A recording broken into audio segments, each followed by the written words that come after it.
Oi Oi Stitch Heads, it's Stitch Gang The Tour Part 12. This week we're going to cover Ephorize by cupcakKe. I'm your host, Frank Rodriguez. With me as always, my co-host, he's a black belt in the Crystal Trail fighting system. You can see him DJing across the Southwest as DJ Triliocean. Tyrone Begay. Tyrone, how are you?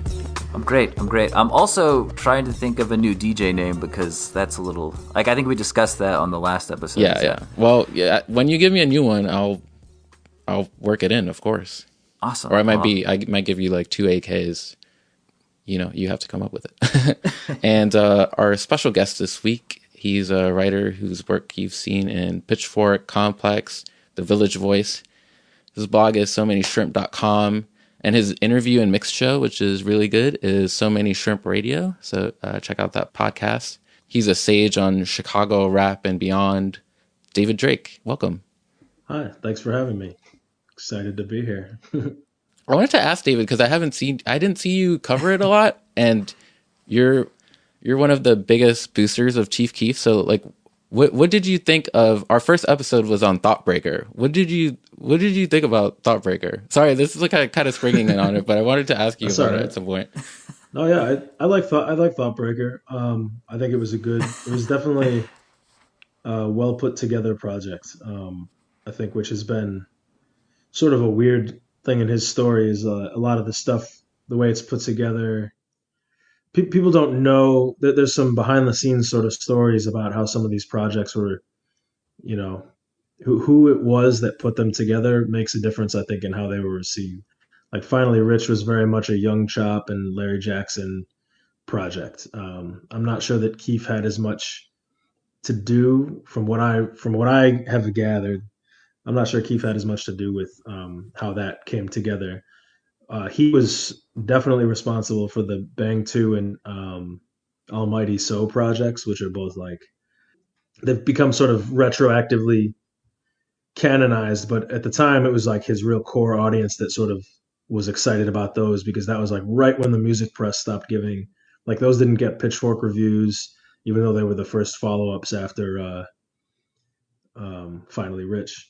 And those two ended up, I think, being like the most influential in his catalog. Like a lot of the Uzi Vert stuff to me comes out of Bang 2. And you'll even hear dude like Sherwood Marty is like this new Baton Rouge kid that is sort of blowing up right now. I think 300 signed him. His big breakout record was like a remake of a song off Bang 2. Or like the hook was the same melody. Right, because you're one of the people who does the best job chronicling how influential Chief Keef is and how a lot of the stuff that might be even like a throwaway or something that people who are Chief Keef fans like me might not even think of him as having brought into the game. But then like Thoughtbreaker is kind of him doing other people's stuff.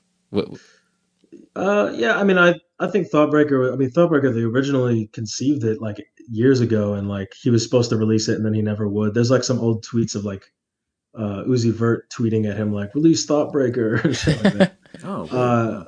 I think that the what that project, so to me I was taking a long roundabout way to get there, but basically different people have put together different projects. When he was with Alki David, who he's still I think technically signed to, his team put together the Bang, what are they called? Yeah, Bang 3, the two parts of that. And those aren't my favorite as far as like the sequencing and the way the project's put together. Thoughtbreaker was the first one that was put together, I believe, by Idris, who's known as Peter Pan. And I think he did a good job of giving it like a, he would pick from a bunch of, and he and Keith would, I don't want to like say that I know how exactly they decided on the track list and how it was presented, but because I don't know like the exact details, and that's like a question for him. But he was, I know, heavily involved in how that came together, and I think that that one and Dedication were both ones he put together, which is sort of why they have this more cohesive. I suspect his influence is why those have sort of a cohesive feel to them. Thoughtbreaker is like the sort of singing side of Keef, and that it was never my personal favorite, although it's obviously been super influential and important. I sort of tended to like more of the stuff that's like on Dedication, which is a little more rappy and a little more like Back from the Dead too. that kind of dark sound. That's just more my personal preference, but I thought Thoughtbreaker was a really well done project. Maybe a bit of like an outlier for his catalog. Yeah, I was wondering because I don't know, like uh after Finally Rich, Keith has been kind of like heady for me. Like it's which is weird to say, but and that one I was like, oh yeah, like I like these are like immediately understandable, you know, even though I'm a huge fan of the earlier stuff. So yeah, we should talk about cupcakKe, Sure.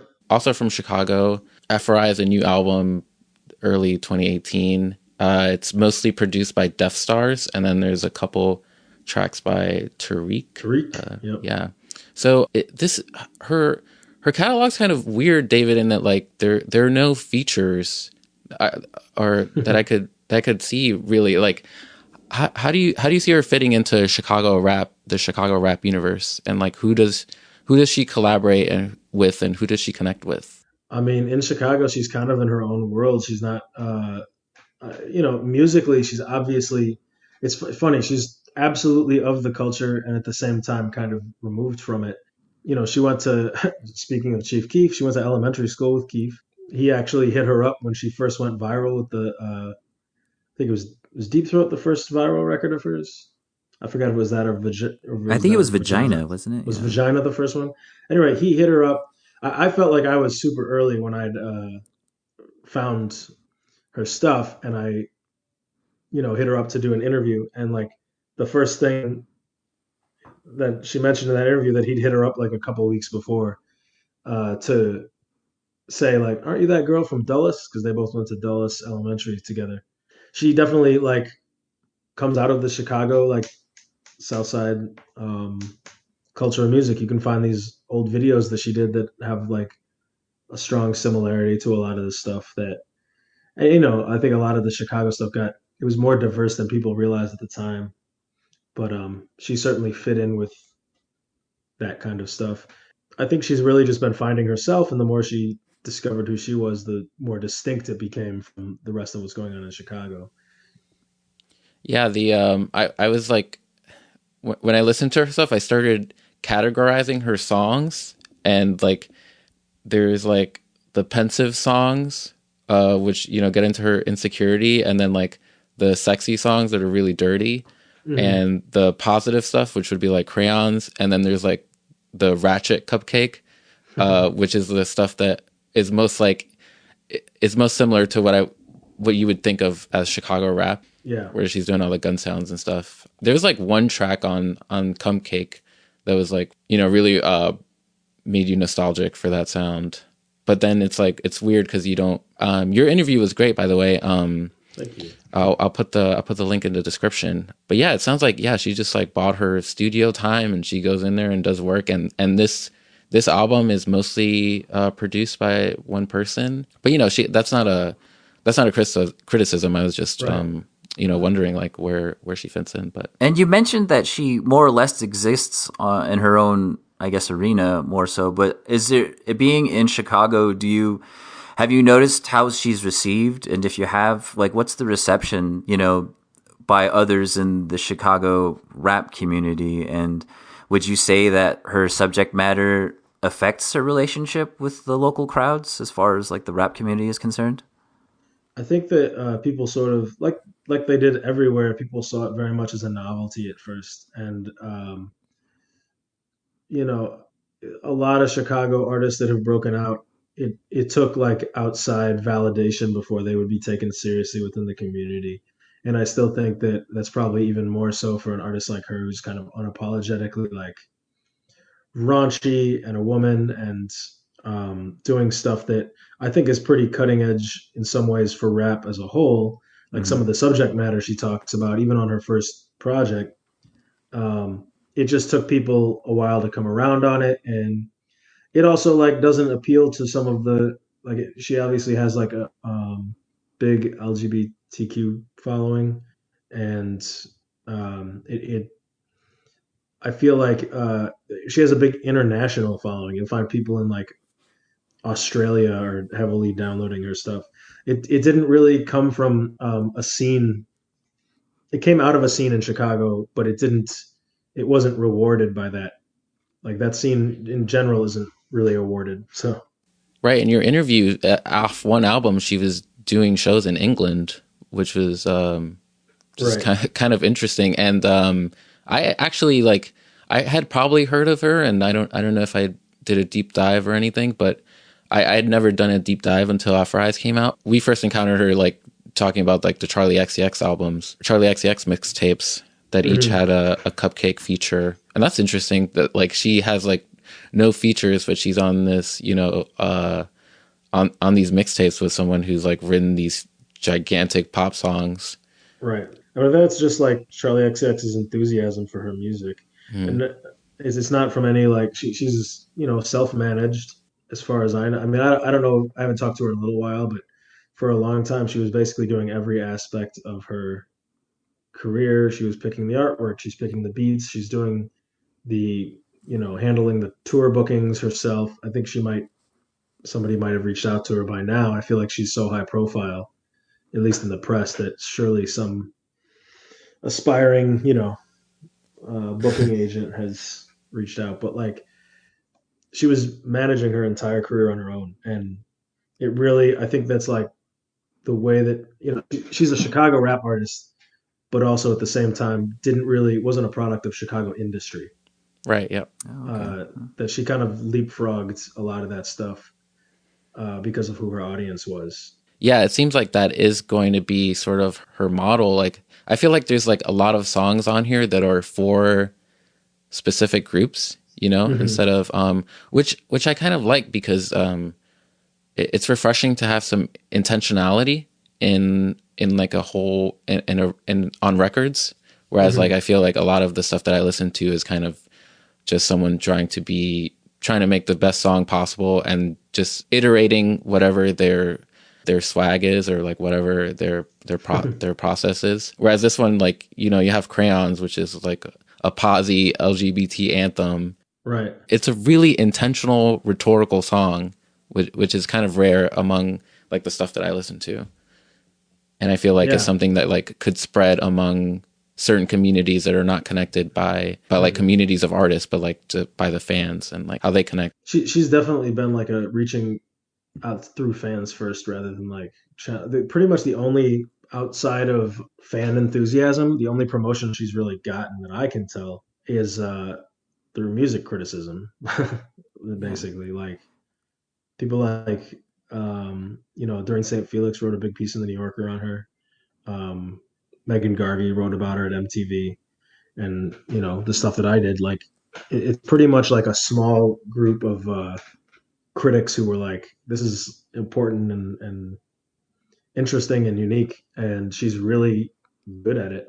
She has so much potential. I feel like if people were missing out, like if someone could sign her and do amazing things with her, like especially because she's not just trying to because she's trying to reach a big audience, like there's like huge pop songs on here. Like she's not just kind of insular. Yeah, for sure. I think I do think my favorite project of hers is still Cupcake. Yeah, I would agree with your assessment that like those are the two. So like I spent most of my time listening to that one and this Hmm. one, and yeah, that Cupcake is still really great. I think pretty much everything that's good about the projects that came after existed on Cupcake, and then kind of became like magnified or more detailed on the later ones. It's sort of like the blueprint for everything she did since. Hey, David, do you know anything about Death Stars? Because in trying to research some of his production work, I could only really predominantly see him on like a lot of Cupcake tracks and some Montana 300 tracks. But is he like a more local producer? I actually don't know him super well. I remember, I think Tit for Tat off the first project was him, Hmm. and oh yeah, he did Doggy Style also, which is off the second project. That's a hilarious record. Have you heard that Yeah, one? Doggy Style, great. The Yeah, Oh yeah, yeah. I That noticed that too. Yeah, he did Tit for Tat on the first one, and it's kind of like I can see it's kind of the most poppy one on there, and it has right. a guitar mhm. kind of aspect. And then on Ephorize, you have which one is it? Spilled Milk Titties, Mm. which is like also like a guitar driven one. So I feel like she maybe she carried him over to do kind of, you know, a more like a brighter sound. Yeah. Well, I was just curious because he produces 12 out of the 15 songs on the record. Yeah. So, and I haven't really heard of him. And then when I had done tracks with like, I mean, other she's people doing I this in know, like so. she's doing this in like sort of a low budget way. It's like, Yeah. you know, she finds these producers herself, and she sticks with the people that she likes. I don't think yeah, I think that's pretty much it. And that she just liked his stuff and it complemented what she was doing. I'm not sure that there was certainly no, I don't think he had really a profile before they linked up. Yeah, we should talk about Death Stars because it's like, you know, the whole sound. It seems like he's kind of he that's like her guy, and then he does all the tracks, even though they all sound, a lot of them are like drawing from distinct genres. So I feel like the relationship was probably he was the go-to producer, and then she would say like, you know, I want all these kinds of different tracks. Mm-hmm. You know, there's like certain things you can, certain techniques you see, like a low pass filter or kind of like a lot of stuttering kicks and like a buzzy bass lines. But Yeah, there was kind of a tropical feel that had been coming into her stuff that I feel like this sort of one of the reasons I kind of liked this project more than the one before it was that it kind of shed that a bit. It still sounds pop, but it's not. The tropical sound to me was sounding a little dated or like a little last summer. right. On some of the what's the album before Ephorize called again? Is it Queen Elizabeth? Elizabeth. Elizabeth. Yeah, yeah. I don't know. I think that Death Star seems pretty versatile.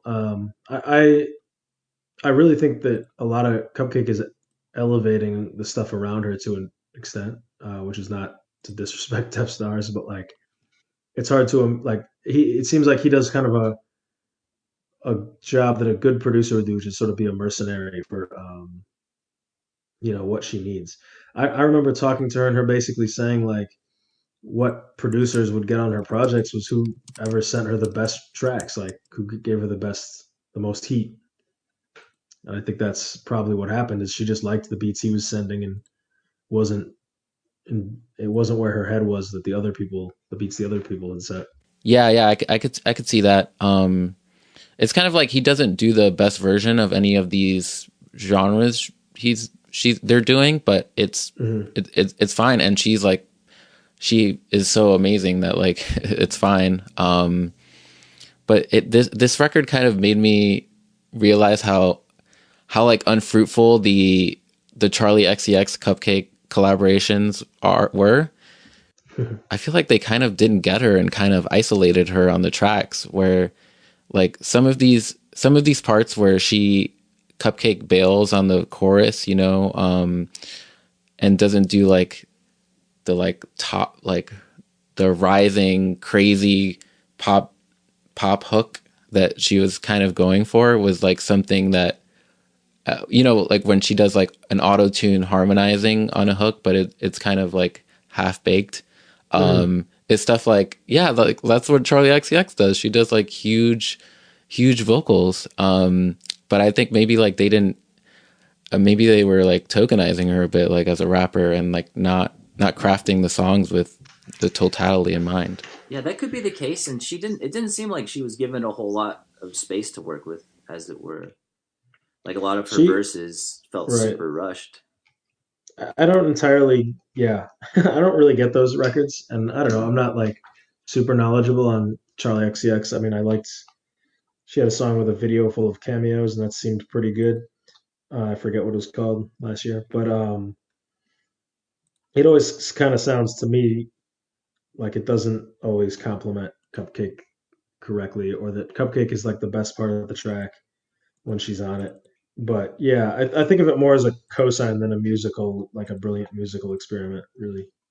Yeah, that's exactly. And like just hearing this, I was like, yeah, it could have been like so, you know, maybe they weren't in the studio together or something, but yeah, like in the on the last record, which one was that? On Pop 2, they kind of she has a verse, but it's kind of, and she's like the best part, and she's actually one of the best parts of the whole album, but it's kind of like isolated so that it's not like a Cupcake Charlie XCX song that you want to hear, you know? So yeah, let's talk about this record though, and Cupcake. So yeah, Cupcake, she's so great, first of all. It's, you know, all this stuff that's like very, that you would think is, would be off-putting, all the raunchy stuff. It's kind of appealing because her personality is just, she has a very giving personality. She's just trying stuff and not worrying about what anyone thinks, basically. Yeah. Her sense of humor is great. Right. She doesn't take herself seriously at all, but it's not like, she's not a comedian either, right? Like, right. It's not like, she's not trying to be like, the joke doesn't get ahead of the music. It's funny music, but it's music first and foremost, you know? right. I also think that like a lot of people like who respond weirdly, like, oh, how off-putting. I was talking to somebody like about why this wouldn't be on, you know, one of the Spotify playlists or whatever. And they're like, oh, they would never put this, you know, it's too raunchy for that. And I'm like, you know, they put Tay-K records on there where he's making like gagging noises on the track. Like, Yeah. and how many records on those playlists involve like dudes, you know, talking about blowjobs and everything all the time. Well, there's what's the new Cardi B 21 Savage song? Like that gets pretty raunchy, so if that can be on there, I don't understand why a Cupcake track couldn't be on like Rap Caviar or something. Because they're only letting one woman in. Yeah. I was thinking about Cardi B, like listening to Cupcake, because Cardi B, she is very liberated. Her whole thing of like taking advantage of men for money is like hilarious and like pretty awesome. But I think the way Cupcake approaches it, that like, it just actually just the way Cupcake approaches it is so much more sex positive, because she's talking about trying to be good at sex and having lots of it, and not making it in a utilitarian way or the way that a lot of men in rap talk about sex, where it's just a reward for just being awesome, right? Right. You don't get the sense that they enjoy it, except there's like like you said, a reward. Yeah. I think it's very. The other thing, I mean, I don't know. I'm not the world's biggest Cardi fan, but I just kind of feel like Cupcake is I mean, she's just more talented in a number of levels, like rapping and lyricism and all these things that they say you're supposed to be good at. But she does it in her own way. She's not following the rules either. It's, um, I don't know. I pretty much like her in every way better than Cardi. Oh yeah. I think like this, you can't listen to this one. You can't listen to any Cupcake and think that Cardi B is better. I don't think. I think, yeah, there's just like not a lot of people who do listen to her. We were talking about Keith earlier, and like I've had this conversation with a few people about this with Cupcake. I think it applies to her as well. Is this idea that, and I've sort of been fighting against this when I talk to people about Keith, because I think that they're misunderstanding how his stuff works. So in Chicago, Keith's like quote unquote weird period, the stuff that's kind of like people have trouble connecting to in like criticism world, is just mainstream rap here. Like people used to say Mac Dre was like super weird and crazy, and like that's why I couldn't connect outside the Bay. And I go back and listen to it now, and it just sounds like rap music from a really good rap stylist, and there's nothing like that fucking weird about it. It's just not that weird. And I feel the same thing is true about Keith, and I feel the same thing with Cupcake, where there's this like perception that what she's doing is so fucking weird and marginal and strange, but it's actually not at all. It's both Keith and Cupcake, and at his time Mac Dre. I feel like they're radical. It's radical. It's not safe, but it's also, there's nothing about any of their styles that like is weird to me in the sense of like can't fit in with a mainstream sound or couldn't be huge. Just because something's radical does not mean that it's marginal.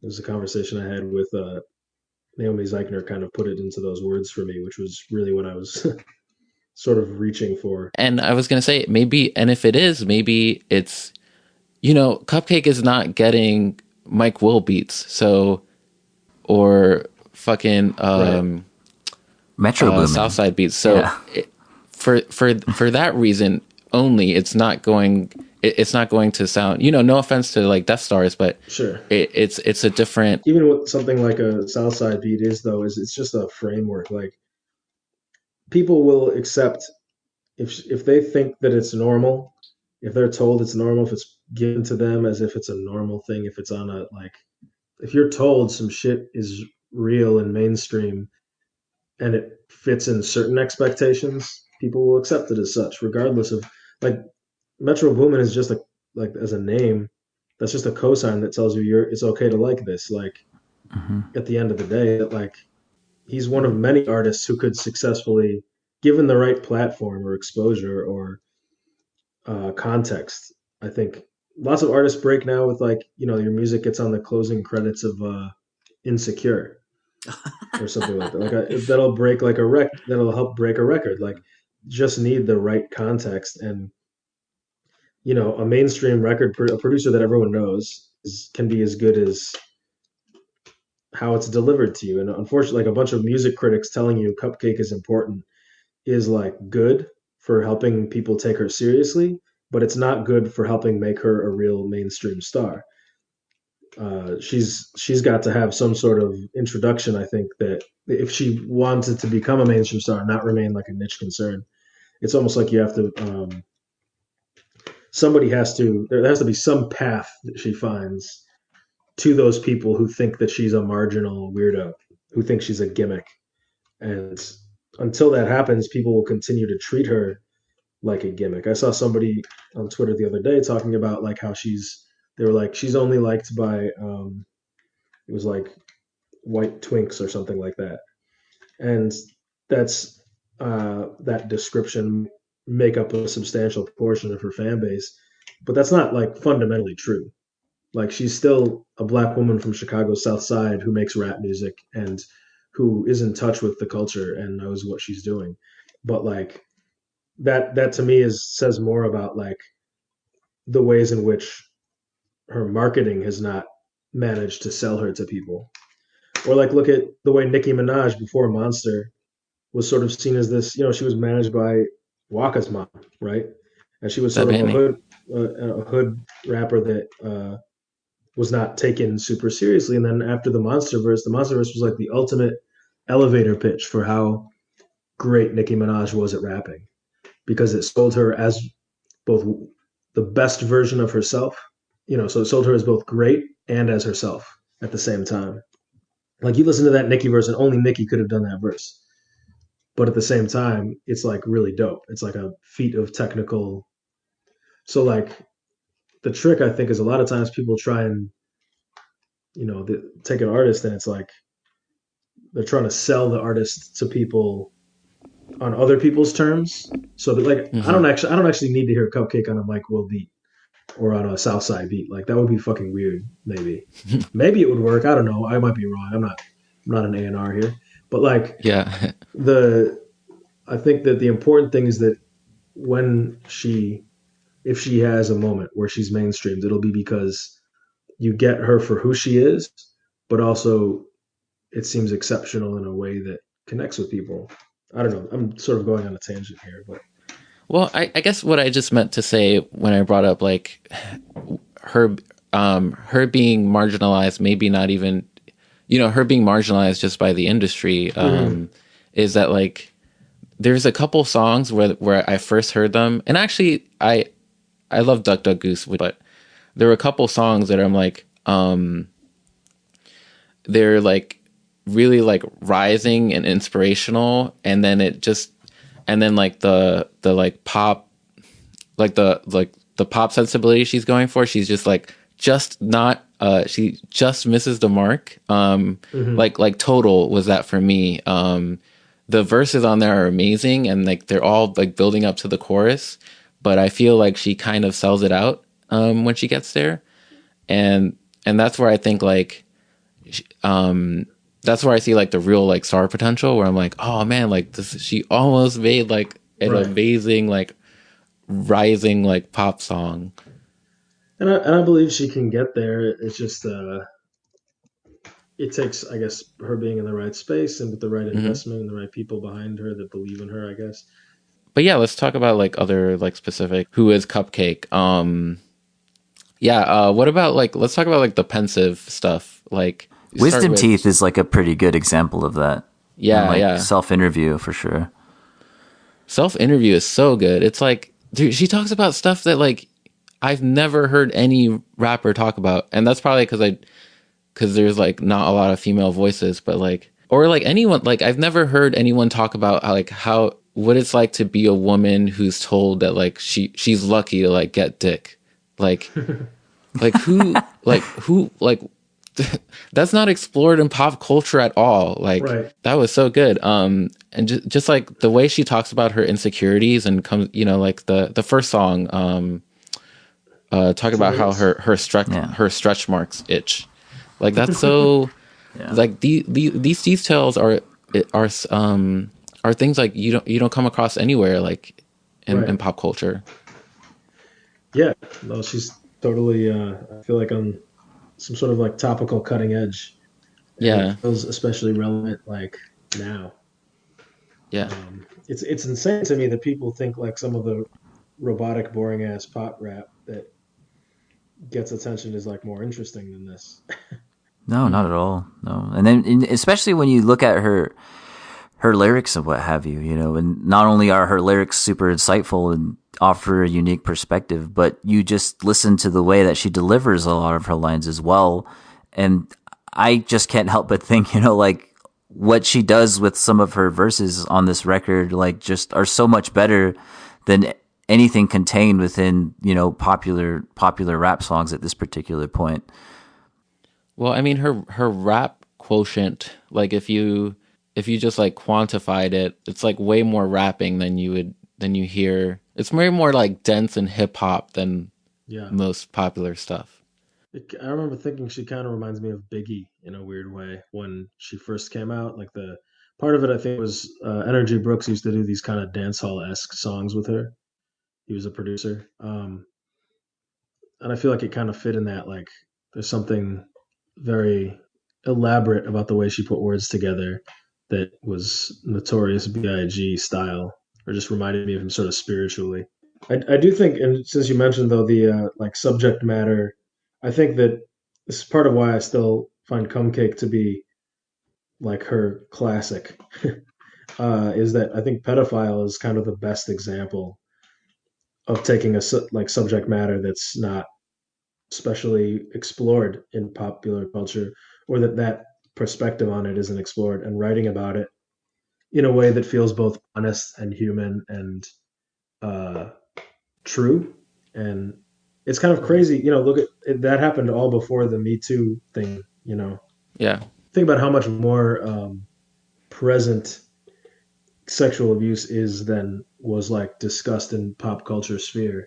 She also has a Bill Cosby line on Cupcake on Oh, Cupcake. really? Yeah, it's something like I don't need a drink to get freaky. I'm not Bill Cosby, something like that. But yeah, Pedophile's great. It's Pedophile from her first album, Cupcake.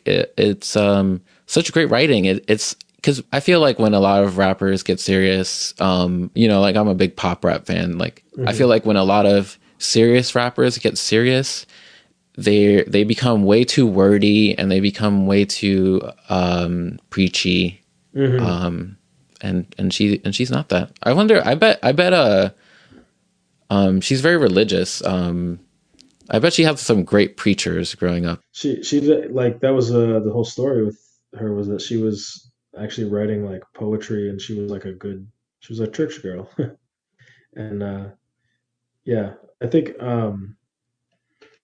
part of it is that there's an emotional truth to what she's writing about, rather than it being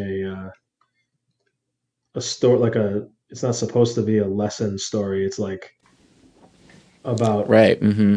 identifying a real situation, and there was such a sophistication in general to how she also like on Cupcake.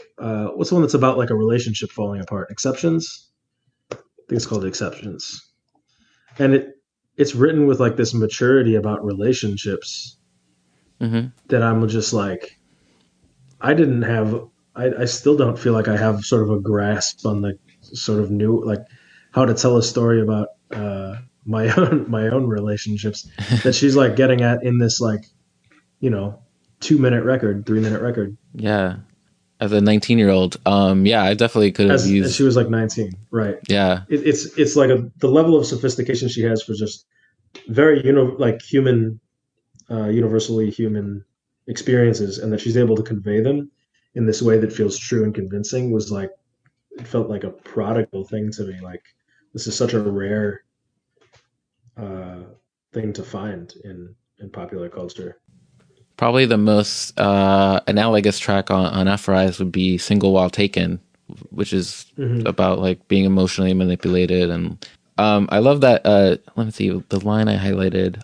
You only come through at night like glow in the dark. I don't know. I love that for some reason. It's like That's not Right. even that. I'm actually. I was trying to figure out why I love that that line so much. I think it's like I don't know. There's like this narrative momentum in it, and then she just stops to do like this lame rap pun.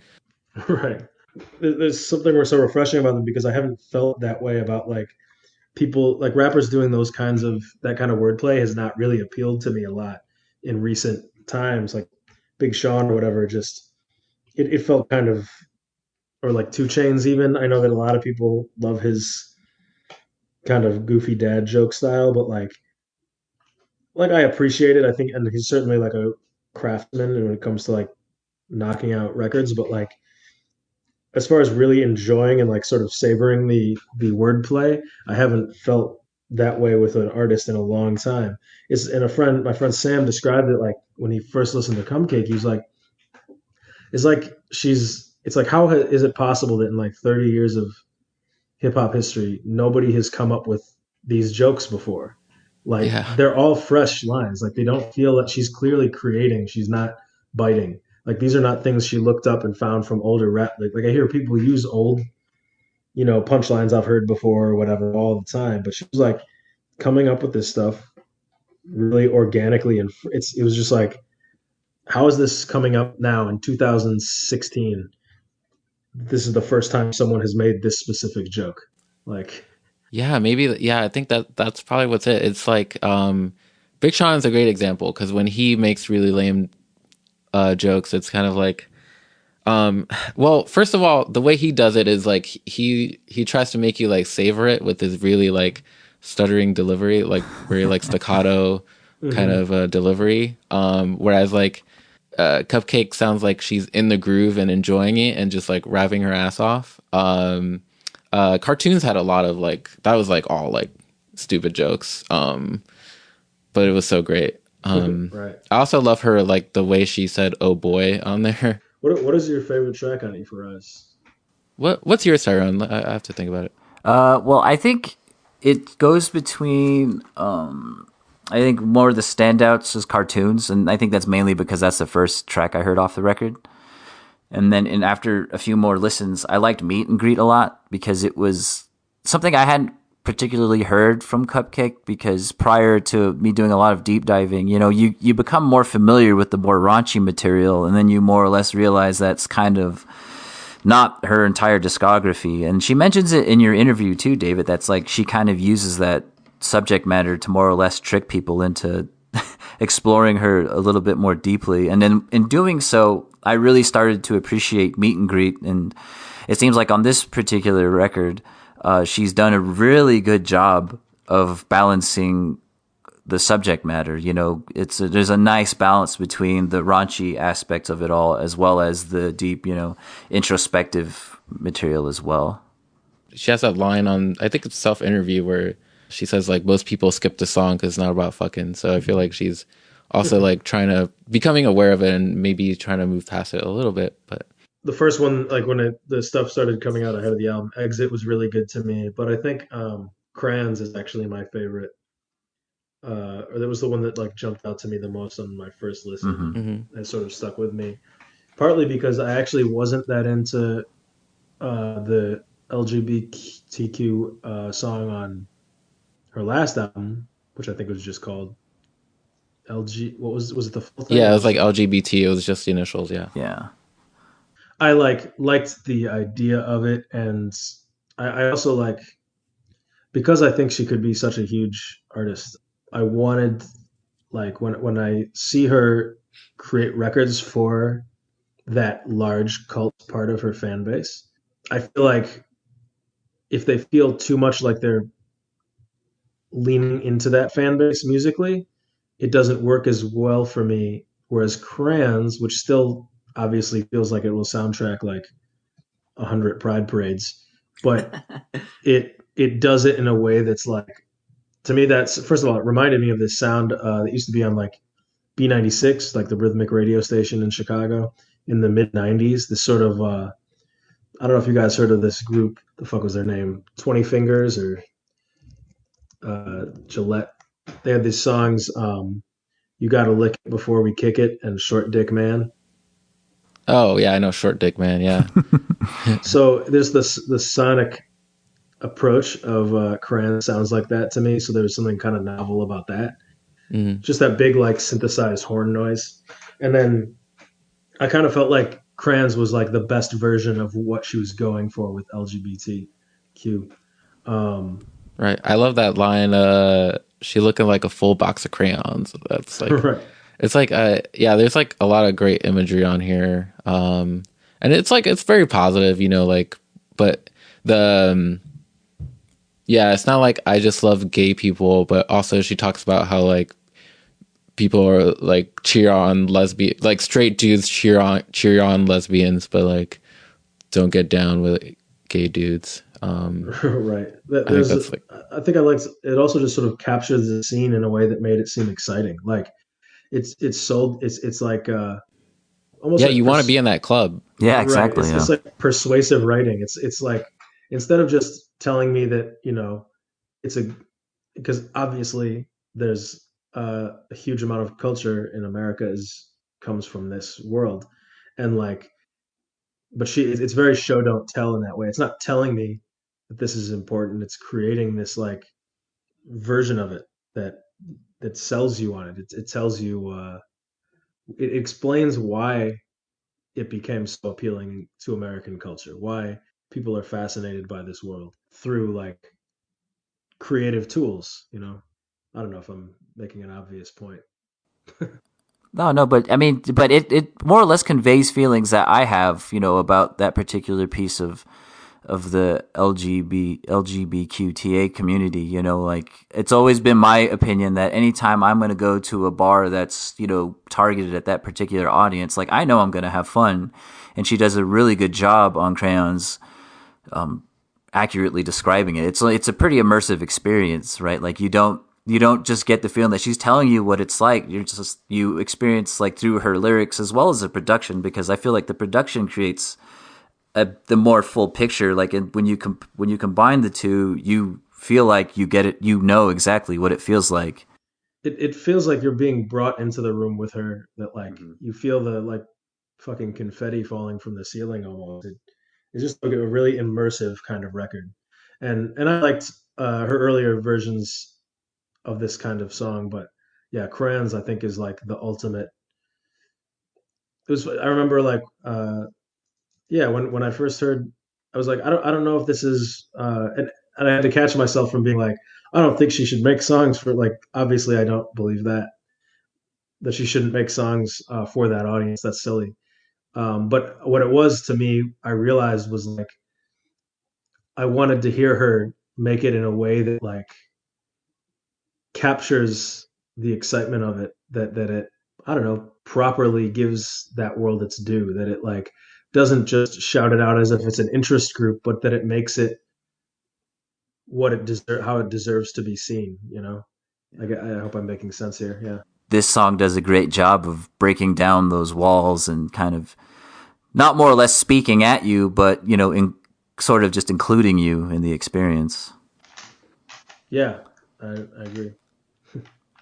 And and while we discuss this brilliance of her and the kind of fear, and before I guess I get too ahead of ourselves, and the fear of her becoming something of a novelty and just forever being marginalized, I'm actually seeing her in LA at the end of February as part of the Nature World Night Out, and I kind of hope it doesn't attribute to that because it's Cupcake and like Rico Nasty and some goth boy clicked acts as well as a bunch of hardcore and punk acts. And I kind of feel like that's almost helping play into the novelty aspect of her. Well, she's got to do shows, like she can't wait until she gets on, whatever Pitchfork Fest or. Yeah. But I feel like doing a deeper dive into her back catalog is going to help with the overall experience. And like, it's really made me look forward to it. David, are you going to the show in Chicago in February? Probably. Yeah. I forget what venue it is, but yeah, I'd like to. I missed her last time she was in Chicago doing a Chicago show, but yeah, I've seen her perform live before. It was just out of town, but it was really early on, and it didn't capture the what I'm sure is the energy level at this point, especially after this project. I can't even imagine. Like, I really want to find sort of an ideal thing to catch her, and honestly, I don't know if it would be in Chicago. Like, Yeah. I feel like people definitely in the industry here didn't get it. It might be like, yeah, you might have to like travel or something to see the ideal cupcake show or something. Yeah, Yeah, I when I bet New was York looking is on crazy. YouTube- San Francisco's probably crazy. I feel Oh, like that's the yeah, place. I'd love there. to see that. She didn't rap over a vocal track, did she? I don't remember now that I think Yeah. about it. It was like such a small spot, so I don't think she did. She definitely like Cool. performs. Um, but yeah, I'm just excited. I think the thing I'm just very I feel very optimistic about her career. It just feels like she can't go anywhere but up, and Mm-hmm. it's against all. There's a lot of gravity sort of pulling down. In terms of people's perceived wisdom about what artists are supposed to succeed, and which artists are likely to succeed. And to me, it's most exciting when it's an artist like this where people perceive them as marginal, but really they're just radical. Those are always the most exciting artists to me in almost any field, is if they're doing something truly different, but something that's not different to like no end, but different in a way that is interested in reaching outward to the world, that's open to potential of having some sort of transformational kind of effect on the world. Oh yeah, that's a great distinction, being radical and marginal. I was going to say my favorite song is, I think it's Self Interview. I guess I would like choose like my favorite like pensive song, which is Self Interview, and then my favorite like fun song is Duck Duck Goose. I just liked the Duck Duck Goose hook. Oh, it's so good. It's so Probably good. like Have the you seen the best music among video those. for that track? No, so when I was doing notes in a coffee shop right before this, I was reading that she put out a few music videos, and then one of them had a bunch of dildos, and then I was like, I can't watch this in this coffee shop, so I didn't. What did you think, Tyrone? Oh, well, I'd seen like the clip for it while I was at work, and I saw that like there's like there are dildos in the screenshot for the video itself, and I started watching it a little bit at work, and I was like, oh shit, I probably shouldn't watch this here because like she's sucking on a dildo and she's tapping on them, and I understand because it's part of the chorus, right? But I don't feel like it would have been the most appropriate viewing. But her music videos are always a treat for me because she's just having fun, and I don't think my coworkers would have enjoyed it. Yeah. Okay, I think that about wraps it up for Ephorize. This album is really great. So if you are not put on to cupcake, I guess after listening to us talk for an hour, hopefully you would check out some of it. Follow David at So Many Shrimp on Twitter and read all his shit. Thanks so much for doing this, David. No problem. Sorry I was a little bit delayed today getting in, but yeah, I'm glad to do it, and I'm excited because Cupcake, I think, is a great artist, and I really want to see what she does to the world. Cool. Yeah, this was so fun. All right. Peace, everyone. We'll see you next week. I don't think we have chosen something, but should be good. I don't know. We Whatever. could just talk about Maxo Cream or something. I don't know. Yeah. I saw you were listening to that, so maybe we'll do that. Subscribe on Apple Podcasts. I will put a link in the description, and share with your friends who are into rapping, and they'll hopefully like talking too. If they like rapping, if they like listening to rapping, but also sometimes they listen to talking, they should like this. Is that right? Is that a good? It's for fans of people who enjoy rapping. Yes. Nice. But I feel like some people who like rapping don't like to listen to talking. So they should like to listen to new rap music sometimes, but also they have a podcast app. All right, yeah. We'll see you next week. Peace.